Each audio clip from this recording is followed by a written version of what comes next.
Alors pourquoi ton plein coûte une fortune, mais pas le kérosène des avions? Alors ok, on plonge direct, tu vas comprendre en 2 minutes chrono pourquoi ton plein te donne envie de pleurer. Pendant que le kérosène se balade peinard en mode zéro souci fiscal.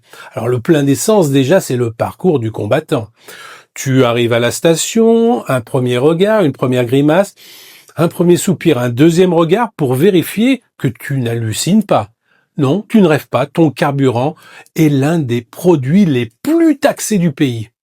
Au menu, TICPE, la taxe principale, la TVA, les marges de distribution et tout ce qui peut rendre ton portefeuille plus léger que le plein lui-même.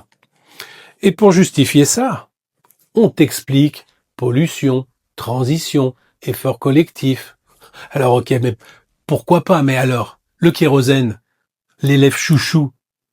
Surprise, le kérosène n'est quasiment pas taxé. Zéro TICPE, pas de super taxe punitive, rien qui ressemble à ce que toi, tu subis à la pompe. C'est comme dire à un enfant, toi, tu fermes le robinet et t'économises chaque goutte. Par contre, toi, fais une bataille d'eau dans la baignoire, amuse-toi. Résultat, le transport le plus polluant par kilomètre bénéficie du traitement le plus doux. Est-ce logique? Non. Est-ce historique? Oui. Pourquoi ce passe-droit existe? Il y a 3 raisons, mais aucune n'est glorieuse. Des accords internationaux d'après-guerre, mis en place pour booster l'aviation et jamais remis à jour. Le poids économique du secteur, du tourisme, du business, des emplois. Personne n'ose toucher au totem, la peur de la concurrence internationale.